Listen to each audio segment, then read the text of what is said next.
بسم اللہ الرحمن الرحیم۔ دیکھیں، پہلے جو ہے یہ تھا کہ عمریں کم تھیں، اب جو ہے جدید طریقہ علاج سے، غذا سے، صفائی سے بہت ساری بیماریاں کم ہو گئیں، جس کی وجہ سے عمریں بڑھتی جا رہی ہیں۔ اور خوش نصیب وہ لوگ ہیں جو بڑھاپے عمر رسیدہ ہو گئے ہیں اور وہ جوانی کے بعد انہوں نے بڑھاپا دیکھا۔ بغیر بڑھاپے کے زندگی ادھوری ہے۔ اور ہمیں اس سلسلے میں ہم نے جناح ہاسپٹل میں ایک کلینک کھولا جس کا نام ہم نے رکھا ہے گولڈن ایج کلینک، کیونکہ اگر ہم کسی کو بوڑھا کہیں، عمر رسیدہ کہیں تو یہ مائنڈ کرتے ہیں، تو ہم نے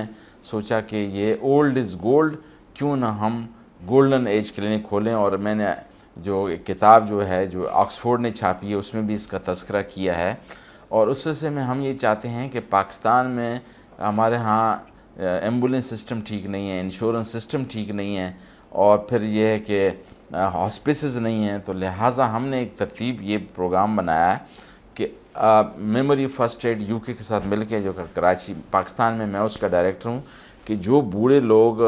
اگر اوپر سے اتارتے ہیں فلیٹ سے تو بڑی مشکل سے ہوتی ہے، ایمبولینس بھی ٹھیک نہیں ہے، پہنچتے اس کو بہت خرچہ ہوتا ہے، تو ہمارا خیال یہ ہے کہ ہم بی ایس سی لیول کے لوگوں کو ٹرین کریں گے اور ان کو وہ جائیں گے، اور ضرورت ہوگی تو اسپتال آئیں گے، ورنہ ادھر ہی رہ کے علاج ہوگا، آؤٹ ریچ پروگرام۔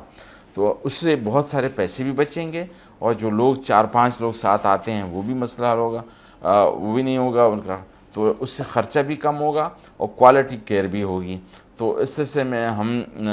چاہیں گے کہ 100 لوگوں کو پورے پاکستان میں انیشلی ٹرینڈ کریں، اور وہ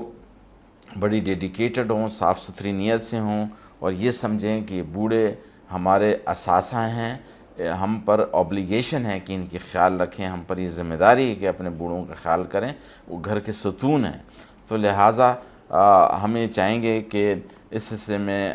جو ہے مل جل کے کام کیا جائے، اور بوڑھوں کو وقت دیا جائے، کیونکہ انہوں نے ہمیں پالا، ہمیں خدمت کی، ملک کی خدمت کی، بڑے قربانیاں دی ہیں، لہٰذا ہم پر یہ ذمہ داری ہے کہ ان کی صحت کا خیال رکھیں، ان کو وقت دیں، ان کی صفائی کا خیال کریں۔ مثال کے طور پر میں ایک مثال دے رہا ہوں کہ جب بوڑھوں کو ہوتے ہیں تو اس کو لٹا کے کھلاتے ہیں، میں اور آپ لیٹ کے پانی نہیں پی سکتے، تو اس سے یہ ہوتا ہے کہ منہ سے ایک راستہ جاتا ہے یوسٹیکن ٹیوب، وہ ہوتا ہے تقریباً 38 ملی میٹر، چھوٹا سا ہوتا ہے، تو پانی ادھر چلا جاتا ہے، کان خراب ہو جاتے ہیں، گلا خراب ہوتا ہے۔ تو ہم یہ کہتے ہیں کہ بچوں کو اور بوڑھوں کو کم از کم سیدھا بٹھا کے کھلائیں، بھلے نیچے گرے، کیونکہ جب ہم یوں کر لیتے ہیں تو سانس کی نالی کھل جاتی ہے، غذا کی نالی کے اوپر ڈھکنا آ جاتا ہے، تو آپ نہیں بھی چاہیں گے اس سانس کی نالی میں پانی جائے گا۔ تو اس طریقے سے ہم چاہیں گے کہ خاص طور پر میں یہ کہوں گا کہ فرنیچر ایسے ہونے چاہیے کہ اگر بوڑھا گرا تو کونے والی چیزیں نہیں ہوں کہ چاقو کی طرح کاٹیں، یہ کرسیاں ایسی ہونی چاہیے کہ وہ اگر گرے تو اس کو چوٹ نہ لگے، اور باتھ روم بھی ایسے ہونے چاہیے۔ اچھا، اس پہ میں بتانا چاہتا ہوں کہ ہمارے ملک میں 10-10 20-20 کروڑ کا گھر بنائیں گے اور وضو خانہ نہیں بنائیں گے، اور وہ پیر جو ہے اس پہ رکھ کے کریں گے سینک پہ۔ تو میں حج مشن لے گیا تو میں نے دیکھا کہ پاکستانی زیادہ تر بوڑھے حج پہ جاتے ہیں، تو بہت سارے لوگوں کو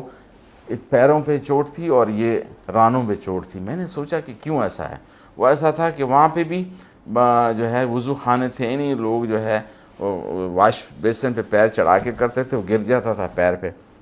اور انہوں نے دیکھے نہیں ہوتے تھے، کموڈ کے اوپر چڑھ کے بیٹھنے کی کوشش کرتے تھے، گر جاتے تھے۔ تو لہٰذا ہمیں چاہیے کہ ہم گھر کی چیزوں کو، فرنیچر کو اور باتھ روموں کو بوڑھوں اور بچوں کے حساب سے فرینڈلی بنائیں، اور بچوں کے حساب سے بھی یہ کہنا چاہتا ہوں، سب سے زیادہ خرچہ ہمارے یہاں ڈرائنگ روم پہ ہوتا ہے، اس کا استعمال سال میں 10 بار بھی نہیں ہے، اور باتھ روم پہ خرچہ نہیں کریں گے۔ زہریلی چیزیں، ڈیٹول، کیڑے مار مچھر مار دوائی کھلی پڑی ہوتی ہے، جس سے بچے اس کو کھا بھی لیتے ہیں، اور اگر کسی نے خودکشی کی کوشش سوچ رہا ہو وہ کر بھی لیتا ہے۔ تو ہم یہ کہتے ہیں کہ اگر 300-400 روپے گھر میں خرچ کیے جائیں اس باتھ روم میں، لاک رکھ کے، یہ کیڑے مار، یہ ڈیٹول، یہ دوسری زہریلی دوائیوں کو لاک کیا جائے کہ بچے بھی نہ پہنچ سکیں اس کے، اور اگر کسی کو خودکشی کی سوچ آئے تو وہ بھی ایک دم اس کو خیال نہ ہو کہ ایک دم پی لے۔ تو میں اس پہ اپنی اس بات کا اختتام کرتا ہوں کہ ہمیں بچوں اور بوڑھوں کے حساب سے ان کی صحت کو فروغ دینے کے حساب سے جدوجہد کرنے پڑے گی مل کے، جس میں نیوٹریشنسٹ کا بھی رول ہے، سائیکالوجسٹ کا، سوشل ورکر کا، فزیشین کا، کارڈیالوجسٹ کا، سائیکیٹرسٹ کا ان کے رول ہیں، مل کے ان کی صحت کو بحالی ہونی چاہیے۔ بہت شکریہ۔